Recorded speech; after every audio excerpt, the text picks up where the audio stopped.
السلام علیکم ورحمۃ اللہ وبرکاتہ۔ معاملات رسول صلی اللہ علیہ وسلم، باب نمبر 2۔ حضرت محمد صلی اللہ علیہ وسلم کے جزی امجد حضرت ابراہیم علیہ السلام۔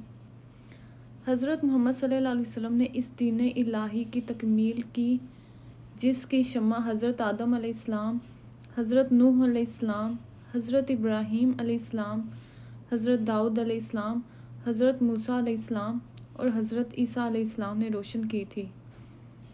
حضرت ابراہیم علیہ السلام عراق کے شہر عر میں تقریباً 2000 سال قبل مسیح میں پیدا ہوئے۔ حضرت ابراہیم علیہ السلام کے والد کا نام تارخ تھا۔ بعض مورخین آذر بھی بیان کرتے ہیں ان کا خاندان بت پرست تھا اور لکڑی کے بت بنا کر فروخت کرتا تھا۔ حضرت ابراہیم علیہ السلام کے زمانے کے لوگ سورج، چاند اور ستاروں کی بھی پرستش کرتے تھے۔ حضرت ابراہیم علیہ السلام شعور کی عمر کو پہنچے تو انہوں نے اپنے والد سے کہا، ابا جان، آپ کیوں ان چیزوں کی عبادت کرتے ہیں جو نہ سنتی ہیں، نہ دیکھتی ہیں، نہ ہی آپ کے کسی کام آ سکتی ہیں؟ ابا جان، میرے پاس ایک ایسا علم ہے جو آپ کے پاس نہیں آیا۔ میری بات مانیں، میں آپ کو سیدھا راستہ بتاؤں گا۔ ابا جان، آپ شیطان کی عبادت نہ کریں، وہ تو رحمان کا نافرمان ہے۔ ابا جان، مجھے ڈر ہے اللہ تعالیٰ سے آپ کو سزا ملے گی اور آپ شیطان کے ساتھی بن جائیں گے۔ حضرت ابراہیم علیہ السلام کے والد نے جواب دیا، اے ابراہیم، کیا تو میرے معبودوں سے روگردانی کر رہا ہے؟ اگر باز نہ آیا تو میں تجھے سنسار کر دوں گا۔ جاؤ، میری نظروں سے ہمیشہ کے لیے دور ہو جاؤ۔ حضرت ابراہیم علیہ السلام نے اپنے والد سے نرمی اور شفقت سے بات کی۔ حضرت ابراہیم علیہ السلام نے اپنے خاندان کے دوسرے افراد سے کہا کہ تم ان بتوں کی پوجا کرتے ہو جن کو تم اپنے ہاتھ سے بناتے اور جو تمہیں نفع نقصان پہنچانے کی قدرت نہیں رکھتے۔ انہوں نے جواب دیا کہ ہم نے اپنے باپ دادا کو بتوں کی پوجا کرتے ہوئے دیکھا ہے۔ حضرت ابراہیم علیہ السلام نے سورج، چاند اور ستاروں کی پوجا کرنے سے اس لیے انکار کیا کیونکہ وہ نمودار ہو کر غروب ہو جاتے تھے۔ اس طرح انہوں نے عقل سے کام لیا۔ حضرت ابراہیم علیہ السلام تلاش حق میں سرگرداں رہے اور رب تعالیٰ نے انہیں نبوت سے سرفراز فرمایا اور دین حنیف عطا کیا۔ ہر زمانہ میں اسلام کی نعمت اللہ کے کلام اور انبیاء علیہ السلام کی شخصیتوں کے ذریعے ہی پہنچی ہے۔ اللہ نے انبیاء علیہ السلام کو اپنے دین کی تبلیغ اور انسانوں کی زندگی سنوارنے کے لیے مبعوث کیا تاکہ بگڑے ہوئے معاشرے کو اخلاقی بنیادوں پر صالح بنائیں اور عدل و انصاف قائم کریں۔ قرآن پاک میں ارشاد ربانی ہے، ہم نے اپنے رسولوں کو روشن دلائل دے کر بھیجا، ان پر کتابیں نازل کی اور ان کو ضابطۂ حق کی میزان عطا کیا تاکہ لوگ انصاف پر قائم ہو جائیں اور لوہا اتارا جس میں بڑا زور ہے اور اس میں لوگوں کے لیے فوائد ہیں، اس لیے بھی کہ اللہ جان لے کہ اس کی اور اس کے رسولوں کی مدد بے دیکھے کون کرتا ہے، اور ہم نے انہیں ابراہیم علیہ السلام پیشوا بنایا، وہ ہمارے فرمان کی طرف رہنمائی کرتے ہیں اور ہم سے ان کی طرف وحی بھیجی کہ وہ خیر کے کام کریں، نماز قائم کریں اور زکوٰۃ دیں، اور وہ صرف ہماری عبادت کرنے والے تھے۔ انبیاء علیہ السلام کا ظہور خیر اور بھلائی کے لیے ہوتا ہے۔ ایک موقع پر اللہ تعالیٰ نے ارشاد فرمایا، بے شک ابراہیم بڑے نرم دل اور متحمل تھے۔ قرآن میں دین ابراہیم علیہ السلام کو حنیف کہا جاتا ہے۔ مولانا مودودی رحمۃ اللہ علیہ نے حنیف کا ترجمہ مسلم یکسو کیا ہے۔ علامہ طبری رحمۃ اللہ علیہ کہتے ہیں، دنیا کا پہلا جابر حکمران نمودار تھا جو خدا ہونے کا دعویدار تھا۔ لوگ بھیک کے لیے اس کے دربار میں حاضر ہوتے تھے اور اس کی خدائی کا اقرار کرتے تھے۔ ایک روز حضرت ابراہیم علیہ السلام نمرود کے دربار میں تشریف لائے۔ نمرود اور نوجوان حضرت ابراہیم علیہ السلام کے درمیان یہ تاریخی مکالمہ ہوا۔ نمرود: تمہارا رب کون ہے؟ ابراہیم علیہ السلام: میرا رب وہ ہے جو زندہ کرتا ہے اور مارتا ہے۔ نمرود: یہ میری صفت ہے، جس کو چاہتا ہوں زندہ چھوڑ دیتا ہوں اور جس کو چاہتا ہوں موت کی نیند سلا دیتا ہوں۔ ابراہیم علیہ السلام: میرا رب سورج کو مشرق سے طلوع کرتا ہے، تو اسے مغرب کی طرف سے طلوع کر کے دکھا۔ نمرود حضرت ابراہیم علیہ السلام کے اس مطالبے سے ششدر رہ گیا اور اس نے انہیں خالی ہاتھ واپس کر دیا۔ حضرت ابراہیم علیہ السلام نے نمرود کے سامنے اپنے موقف بلا خوف بیان کیا اور گھر واپس لوٹتے ہوئے اپنی چادر میں کچھ مٹی باندھ لی تاکہ گھر والے اسے گندم سمجھ کر مطمئن ہو جائیں۔ گھر پہنچے، اپنی کھٹری رکھی اور سو گئے۔ صبح آپ کی اہلیہ نے اسے کھولا تو اس میں مٹی کی بجائے بہترین گندم تھی۔ اہلیہ نے گندم پیس کر روٹی پکائی۔ حضرت ابراہیم علیہ السلام اپنے رب کی قدرت اور عنایت کا شکر ادا کرنے لگے۔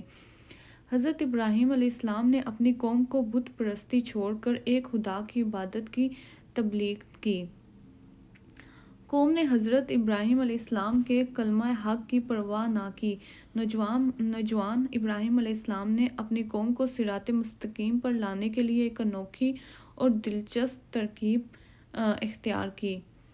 بت پرستوں نے قومی تہوار کے موقع پر بت گدا سجا رکھا تھا۔ تمام بتوں کے سامنے تازہ اور لذیذ مٹھائیوں کے تھال رکھے تھے۔ جب لوگ عبادت کے بعد بت خانے سے چلے گئے تو حضرت ابراہیم علیہ السلام کلہاڑا لے کر بت خانے میں داخل ہوئے اور بڑے بت کے سوا تمام بتوں کے ناک، ہاتھ اور ٹانگیں کاٹ ڈالیں۔ اپنا کلہاڑا بڑے بت کے کندھے پر رکھا اور مٹھائی کے تھال اس کے سامنے ڈھیر کر دیے۔ شام کو جب خدمتگار بت خانے میں داخل ہوئے تو اپنے بتوں کی حالت دیکھ کر سکتے میں آ گئے۔ یہ خبر جنگل کی آگ کی طرح سارے شہر میں پھیل گئی۔ بت پرستوں کو علم تھا کہ یہ کام ابراہیم علیہ السلام ہی کر سکتے ہیں۔ انہیں عوامی عدالت میں طلب کیا گیا اور پوچھا گیا: اے ابراہیم علیہ السلام، ہمارے بتوں کے ساتھ یہ حرکت تم نے کی ہے؟ حضرت ابراہیم علیہ السلام نے جواب دیا: اے عقل کے اندھو، مجھ سے کیا پوچھتے ہو؟ کیا تم دیکھتے نہیں کلہاڑا بڑے بت کے کندھے پر لٹکا ہے اور مٹھائی کے تھال بھی اسی کے سامنے پڑے ہیں؟ اپنے اس بڑے بت سے پوچھ لو کہ یہ حرکت کس نے کی ہے۔ وہ اگر حقیقت سے پردہ اٹھا سکتا ہے تو اٹھا دے گا۔ بت پرست حضرت ابراہیم علیہ السلام کا جواب سن کر دم بخود رہ گئے اور کہنے لگے: اے ابراہیم، آپ جانتے ہیں کہ یہ بت بول نہیں سکتے۔ حضرت ابراہیم علیہ السلام نے کہا: جو بول نہیں سکتے ان کی پرستش کیوں کرتے ہو؟ اس حیرت انگیز واقعے کے بعد نمرود کا اقتدار ڈولنے لگا۔ اس نے آتش کدہ بھڑکانے کا حکم دیا۔ نمرود کے کارندوں نے حضرت ابراہیم علیہ السلام کی مشقیں کس کر منجنیق میں باندھ کر انہیں جلتی آگ میں پھینک دیا۔ اس وقت حضرت ابراہیم علیہ السلام کی زبان پر یہ الفاظ تھے: میرے لیے اللہ ہی کافی ہے اور وہ اچھا کارساز ہے۔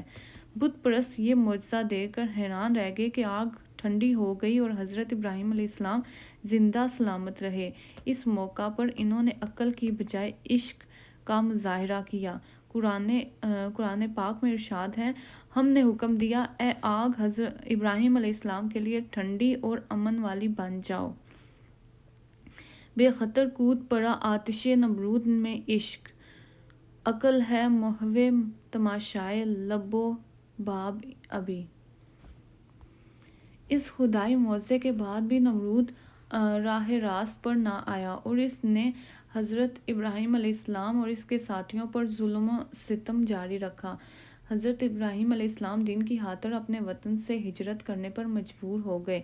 اللہ تعالیٰ نے نمرود کا خاتمہ اس طرح کیا کہ اس کی فوج پر اتنے مچھر بھیج دیے کہ ان کی چھاؤں میں سورج چھپ گیا۔ مچھروں نے نمرود کے لشکر کا گوشت اس طرح نوچا کہ ان کی صرف ہڈیاں باقی رہ گئیں۔ ایک مچھر نمرود کی ناک میں گھس گیا اور اللہ نے اسے ایک مدت تک عذاب میں مبتلا رکھا۔ سکون کی خاطر اس کے سر پر ہتھوڑے کی ضربیں لگائی جاتی تھیں، حتیٰ کہ وہ اللہ کے حکم سے ہلاک ہو گیا۔ حضرت ابراہیم علیہ السلام اپنی زوجہ حضرت سارہ رضی اللہ عنہا کے ہمراہ مصر پہنچے، جہاں کا حکمران رکیون تھا۔ رکیون نے حضرت ابراہیم علیہ السلام کی حسین اور جمیل بیوی کو اپنے محل میں طلب کیا، اور جب بری نیت کے ساتھ اپنا ہاتھ حضرت سارہ رضی اللہ عنہا کی جانب بڑھایا تو اس کا ہاتھ خشک ہو گیا۔ یہ معجزہ دیکھ کر رکیون کے ہوش اڑ گئے اور وہ جان گیا کہ حضرت سارہ رضی اللہ عنہا اللہ کی برگزیدہ ہستی ہیں۔ رکیون نے بڑی نیاز مندی کے ساتھ حضرت سارہ رضی اللہ عنہا سے اپنا ہاتھ درست کروانے کے لیے دعا کی درخواست کی اور یقین دلایا کہ آئندہ ایسی جسارت نہیں کرے گا۔ حضرت سارہ رضی اللہ عنہا نے بارگاہ الہی میں ہاتھ اٹھائے اور دعا کی، اے اللہ، اگر یہ سچا ہے تو اس کا ہاتھ درست کر دے۔ اللہ کے حکم سے رکیون کا ہاتھ ہرا بلا ہو گیا۔ اس واقعے سے متاثر ہو کے رکیون نے اپنی بیٹی ہاگار جن کا بعد میں نام ہاجرہ خاوند کی حجر میں مبتلا معروف ہوا، حضرت سارہ رضی اللہ عنہا کے سپرد کر دی تاکہ اس کی تربیت نیک خاندان میں ہو۔ حضرت ابراہیم علیہ السلام نے حضرت ہاجرہ رضی اللہ عنہا سے شادی کر لی۔ رب تعالیٰ نے حضرت ابراہیم علیہ السلام کو 2 بیٹے حضرت اسحاق علیہ السلام اور حضرت اسماعیل علیہ السلام عطا کیے اور خوشخبری دی کہ دونوں بیٹے بڑے معزز اور بابرکت ہوں گے اور ان کی اولاد کثرت کی وجہ سے گنی نہ جائے گی۔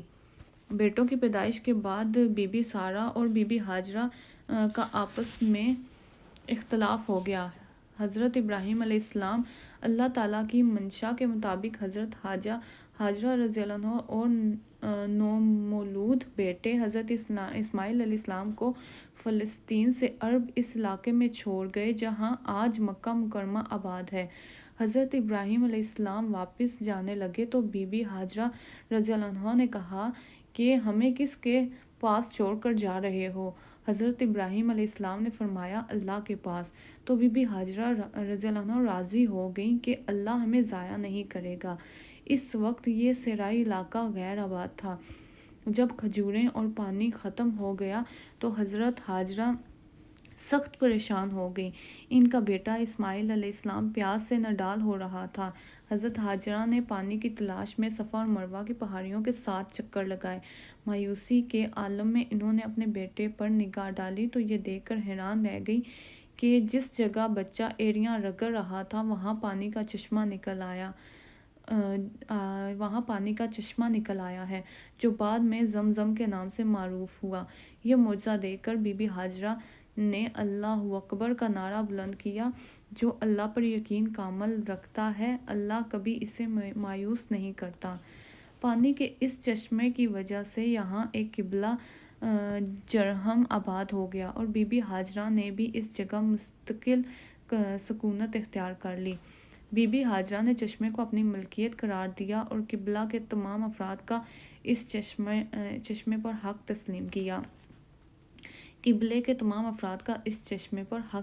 تسلیم کیا۔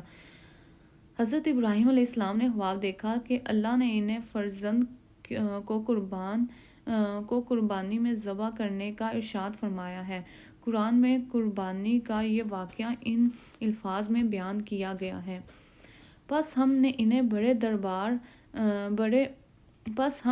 بڑے بردبار بیٹے اسماعیل علیہ السلام کی بشارت دی۔ پھر جب وہ اسماعیل علیہ السلام ان کے ساتھ دوڑ کر چل سکنے کی عمر کو پہنچ گیا تو ابراہیم علیہ السلام نے فرمایا، اے میرے بیٹے، میں خواب میں دیکھتا ہوں کہ میں تجھے ذبح کر رہا ہوں، سو غور کرو کہ تمہاری کیا رائے ہے؟ اسماعیل علیہ السلام نے کہا، ابا جان، وہ کام فوراً کر ڈالو جس کا آپ کو حکم دیا گیا ہے۔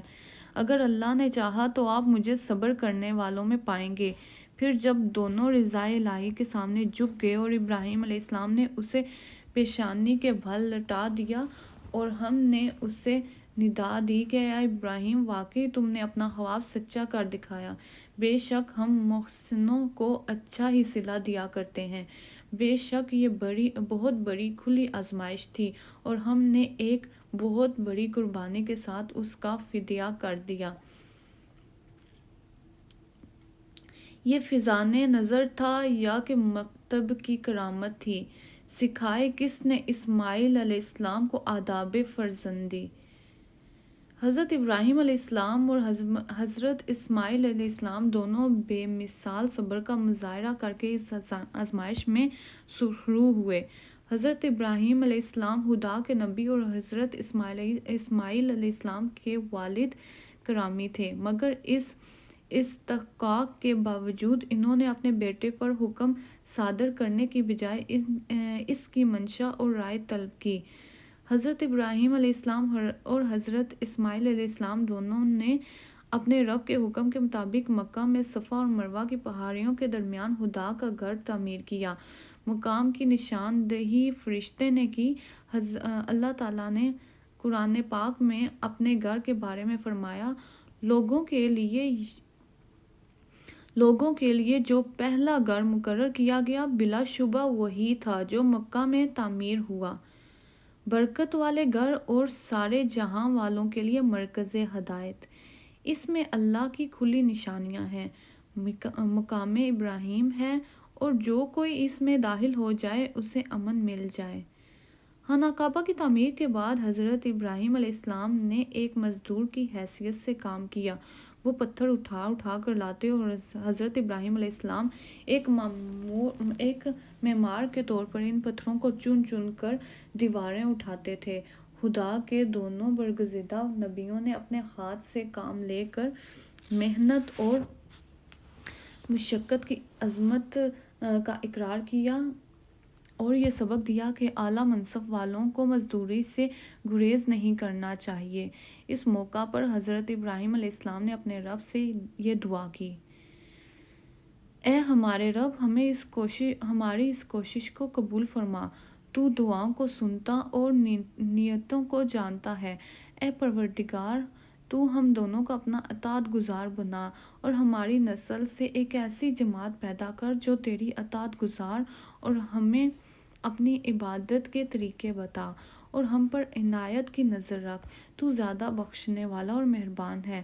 پروردگار، تو ان لوگوں میں انہی کی جماعت قوم سے ایک ایسا رسول بھیج دے جو انہیں تیری آیات سنائے اور ان کو کتاب اور دانائی کی تعلیم دے اور ان کی زندگیاں سنوار دے۔ یقیناً تو بڑی قوت والا اور بڑا حکیم ہے۔ اس دعا کا مرکزی خیال مخلوق کی زندگیاں سنوارنا ہے۔ حضرت محمد صلی اللہ علیہ وسلم نے ایک بار فرمایا، میں اپنے باپ ابراہیم علیہ السلام کی دعا ہوں۔ کعبہ کی تعمیر کے بعد حضرت ابراہیم علیہ السلام نے خدا کے فرمان کے مطابق حج کا اعلان کیا۔ جب حضرت محمد صلی اللہ علیہ وسلم نے اعلان نبوت کیا، اس وقت حج کی رسم قائم تھی۔ حضرت اسماعیل علیہ السلام کو اللہ تعالیٰ نے نبوت سے سرفراز فرمایا۔ انہوں نے جزیرہ العرب میں اسلام کی تبلیغ کا مشن پورا کیا۔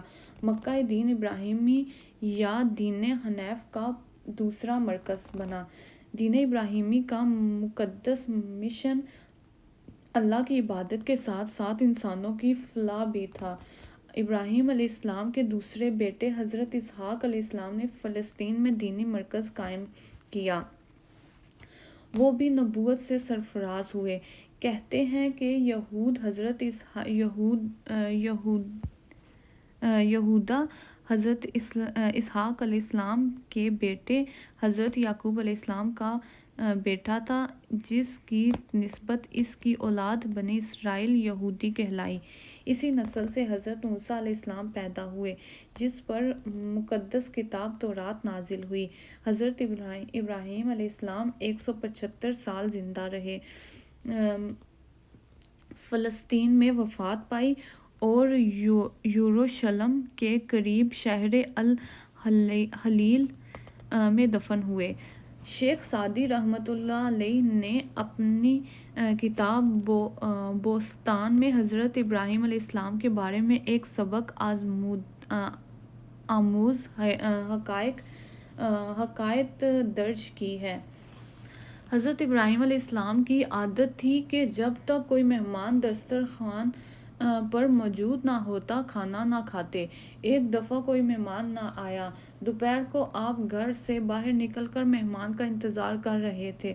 سخت گرمی کا موسم تھا، لو چل رہی تھی اور تپش کے مارے ہر ذی روح کا برا حال تھا۔ دیکھتے کیا ہیں کہ دور سے ایک بوڑھا گرتا پڑتا چلا آ رہا ہے۔ اس کے کپڑے پھٹے ہوئے ہیں اور جسم گرد و غبار سے اٹا پڑا ہے۔ حضرت ابراہیم علیہ السلام نے بڑے شوق سے مہمان کا استقبال کیا اور خوشی خوشی اسے مکان کے اندر لے گئے۔ دسترخوان چنا گیا اور آپ نے بسم اللہ کہہ کر لقمہ توڑا۔ مہمان نے اللہ کا نام لیے بغیر کھانا شروع کر دیا۔ حضرت ابراہیم علیہ السلام کو تعجب ہوا۔ پوچھنے پر اس نے جواب دیا کہ میں تو اللہ کو مانتا ہی نہیں۔ حضرت ابراہیم علیہ السلام کا اتنا سننا تھا کہ غصے سے بے تاب ہو گئے اور اسے اسی حال میں کھائے پیے بغیر گھر سے باہر نکال دیا، اور اس کے بعد فوراً ہی اللہ تعالیٰ کی طرف سے وحی آئی اور ابراہیم علیہ السلام سے کہا گیا کہ میں نے اپنے بندے کو 100 سال تک کھانا پانی دیا اور اس کی ہر ضرورت کو پورا کیا، لیکن تم سے یہ بھی نہ ہو سکا کہ میرے بندے کو ایک وقت کا کھانا ہی کھلا سکتے۔ اس حکایت کا سبق یہ ہے کہ کوئی شخص اس وقت تک خدا پرست نہیں ہو سکتا جب تک اسے انسانوں سے محبت نہ ہو۔ خدا کے عاشق تو ہیں ہزار، بنوں میں پھرتے ہیں مارے مارے۔ خدا کے عاشق تو ہیں ہزاروں، بنوں میں پھرتے ہیں مارے مارے۔ میں اس کا بندہ بنوں گا جس کو خدا کے بندوں سے پیار ہوگا۔